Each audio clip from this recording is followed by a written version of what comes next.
I mean, why wouldn't they just dress the chef? Hire a chef. They have been. Chef, They've been dressing the chef, and it's embarrassing for the league. Okay, I'm all for peace. What? I'm all for peace with the CBA, but when you start, like, can you imagine an intense conversation on now a dress code? They've got a CBA dress, like, you can't enforce a dress code anymore. This might be the most embarrassing thing I've heard in a CBA in history. That there's no dress code. There is no more dress code. Can you imagine top lawyers getting together and having this discussion? Can you wear sneakers with the suit? Who brought this up? I want to know who brought this up. Yeah, well, what has been the dress code? Suit-ish, suit no tie. Yeah. No longer required to dress in any specific way. I don't know. Let me ask you guys: would Would you still say to your team, "We're dressing up here," or do you just not care? Just look like a pro, right? At the end of the day, just look like a pro. My team's still dressing up. I think it's bush league. I really do. I think I don't think it should be written there. I think the team should deal with their own players and say, "Hey, we expect you to dress like a pro." When did this become important? Like, did some player get mad and say, "Go to the CBA"? I grew up watching Sittler and McDonald, my heroes. I don't ever recall once wondering what they're wearing to the game.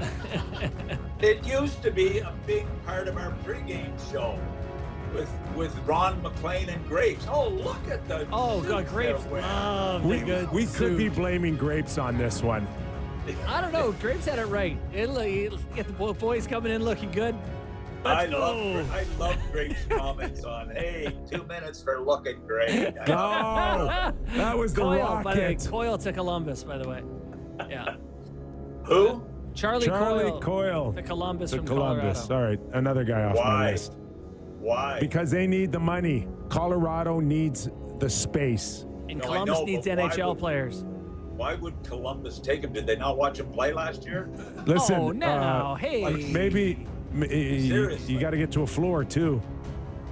Yeah, I heard they were in the hunt for the kid on the blue line. I heard they were in Dobson race to get him. There was a report they offered 14 and 20, and Voronkov was the ask. Which, if I'm the Isles, I like that package better. So, yeah, I how much better? How much better did Montreal get, Mac? I think they got a lot better. I mean, if he puts up, with the kid and him and Hudson on the blue line, it gives them a whole different dimension as far as puck movement. I mean, they're a very solid D right now. I think it's a great move for them. And Dobson, I'd like to see him play a little tougher game, especially in front of his own net. But overall, they should be one of the best puck moving teams in the league with that addition. Yeah, Matheson moves it and can skate. That Caden Cooley's coming along. Carrier. Yeah, we hear the Oilers very aggressive on a goaltender here, but in the meantime, Trent Frederick signs an 8-year deal officially at $30.8 million. Mac, like, why 8 years?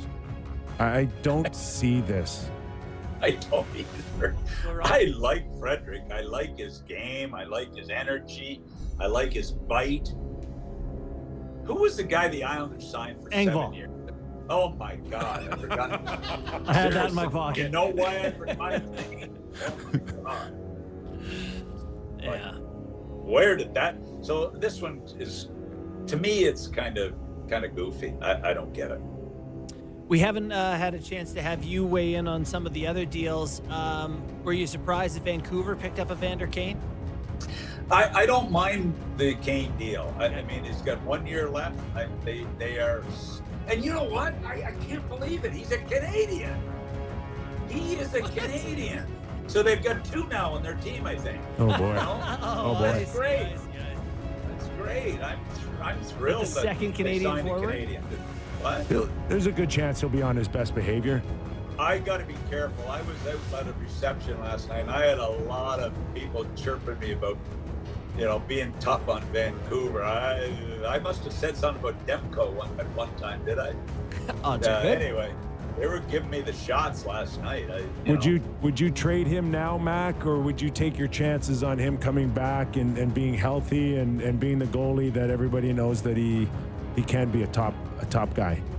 Look, he looked like he was getting ready to be one of the top goaltenders in the league. He really did. This injury is concerning because it seems to have hung around way too long. I would not be moving him. If Vancouver had any chance of making the playoffs, Demko has got to be their MVP or near the top of the list. He's got to regain his game, and if he does, they can be a competitive team. Ask me close on, like, do you trust Lankinen and Shelovs? The depth's there. Yeah. Shelovs was real good in the American League playoffs, but I always find it's a little different, the two leagues, you know? Is there? Kip was a star in Baltimore when I had him. He was a star. He was a star. A leader. Really, he got called up at playoff time. I had him for, I think, one round in the playoffs, and you got called up, and it killed my team. I mean, you were that valuable in the American League, you know? I made it up to you because I brought you to Sportsnet, and look at you, your books now and speaking appearances. Yeah, I know. You know, you really have been instrumental in my career. There's no denying that. You and Bob McCowan, he brought me there. There's so many people brought me to Sportsnet, but they weren't. I didn't notice you in there hammering away at them to get me a new deal. I was just trying to save more for me. Yeah, all right. Well, listen, we'll let you go because we know you got to calm yourself down. I know you get nervous at these things. I'm back on at 1:00, which is in 35 minutes, and it's very exciting. It's like you're speaking at a place where there's no hockey. You know, it's bizarre. You know, it's the draft, and it feels like I'm in some place that has no hockey. You know? All right. I hope the GMs are enjoying their war rooms. Okay, well, listen, do we have another show next week? We got more shows next week. We have 5 full shows, including Friday. Friday. Don't go too I far. thought this was it. We need you once more, buddy. We need you once more. Well, you know what? Because I'd like to have a nice farewell. Yes. You know, that ended on a really positive note because, as guys announce their retirement, I'm really excited about announcing mine. Well, on that, we'll leave the listeners and the watchers hanging for at least another week. Thanks for having me on. I really appreciate it. It was nice to rush over here to get in my hotel room to get set up for this. Yeah, it's a beautiful suite. We can see you on